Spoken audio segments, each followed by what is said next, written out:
Hello, this is Yarrow, and welcome to another episode of the Yarrow podcast. I've been listening to the audiobook, the biography of Walt Disney, The Triumph of the American Imagination by Neal Gambler, and it's long. It's 33 hours and 20 minutes, one of the longest biographies, but it's fantastic and so detailed. I love it when an author goes into this level of detail. So amazing work, Neal. And I wanted to talk about the little insight I had as I was listening to the section where we're talking about Disney growing during the Depression in the 1930s. So obviously, it's an American company. There's a big economic depression in the 1930s after the booming 20s. Obviously, we're leading into World War II here as well. And during that time, interesting happened to Walt Disney, the company. It was doing well, not crazy well, but just doing well during that time as a company was a big deal. And possibly, this is my assumption, but one of the reasons why it was doing well was people were looking for entertainment and cartoons, which was the main thing they were doing, plus some products around the cartoon characters like Donald Duck and Mickey Mouse and so on, Three Little Pigs, were ways to escape reality, and the reality right at that moment was not great. But there was another interesting byproduct of this period was a lot of people were out of work, and when Disney did hiring, there was a crazy amount. He said there was like 30,000 applicants for some roles they were filling in junior animation, and it allowed them to have the pick of the crop of the best talent at the time. There wasn't really much competition because there just weren't that many jobs, especially in something as niche and obscure as animation at that time in particular. And Disney was also known as a fun place to work. You're working on entertainment, escapism, fun laughter, gags. So a desirable place to work, an actual job during a depression. So there was this interesting benefit and case of good timing, even though the overall environment wasn't great for most companies at the time.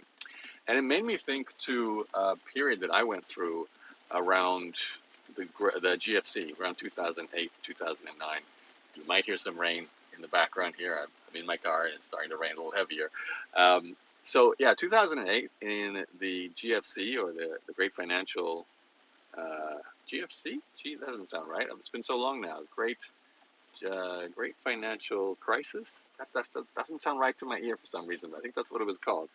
Anyway, it was that period when there was the housing crisis, subprime mortgage lending crash in the States, and it cascaded through all the banks and financial systems. I was 28 at the time. I was very much in the sort of heyday of my education business. I had my first ever course out at that time. I was basically learning how to grow an education business off the back of a blog, a podcast, and email marketing. And I didn't know what was going to happen. I actually traveled that year, 2008. I remember vividly because as the GFC was happening, I think I was in Europe. I was planning on doing a second launch campaign for a product in Greece, in Athens. And throughout that year, my sales were great. I was making probably the most amount of money I'd ever made from my business. For obvious reasons too. It was the first time I was selling a course, but my business, everything was doing better. I was getting lots of opt-ins to my email list. Lots of people were searching for information that I was writing about. Basically, I was teaching how to start a business with information marketing. And probably a lot of people were out of work and looking for new ways to make a living. So I was one of the many educators at that time who were able to capitalize on this. So my business grew during what was quite a downturn in the marketplace. And I have to think about that and how many times what business you're running during a downturn matters. Like I've noticed today with my current business, because we're very dependent on how our clients are doing, we can pretty much swing based on what the dominant industries are in our client base. If we have a client base that's shrinking because everyone's doing work in perhaps low level AI disrupted industries, we're going to lose a bunch of clients. If we're doing client work for plumbers, and they're fine, they're probably doing more work and have more demand. We're doing well. So obviously we have a broad range of clients, and you can sort of, in fact, the number one reason why people cancel a service with us is a downturn in their business. They're starting to run out of cash flow. And it is always interesting just to see which types of businesses are having that experience versus which are growing. And like most businesses, because we're a client-based service agency, the more successful our clients are, like the more money they're making overall, the bigger they are, the better they do. But it's amazing how they can swing. One of our best clients was a solar company, and they ended up bringing on like 4 or 5 assistants across multiple team members.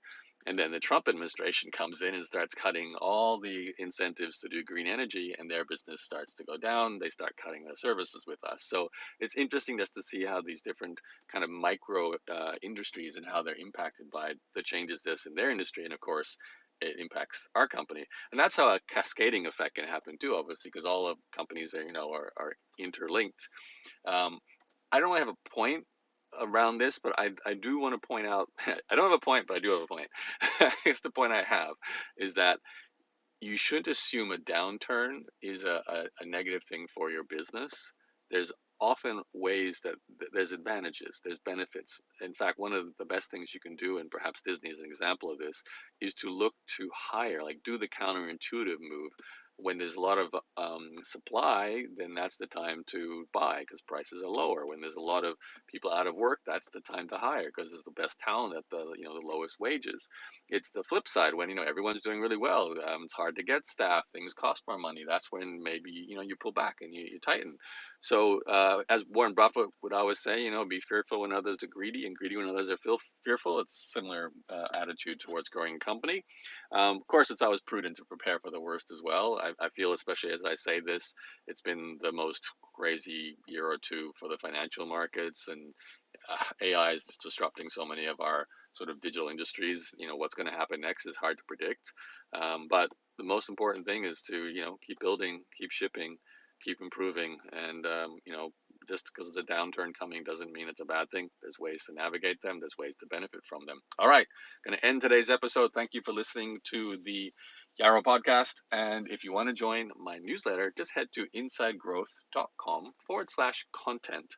I have a handout there that lists all the AI tools I'm using for content marketing right now. So if you're interested in content marketing and automating it with AI, insidegrowth.com/content. You can download that for free. All right. Thanks for listening. Bye bye.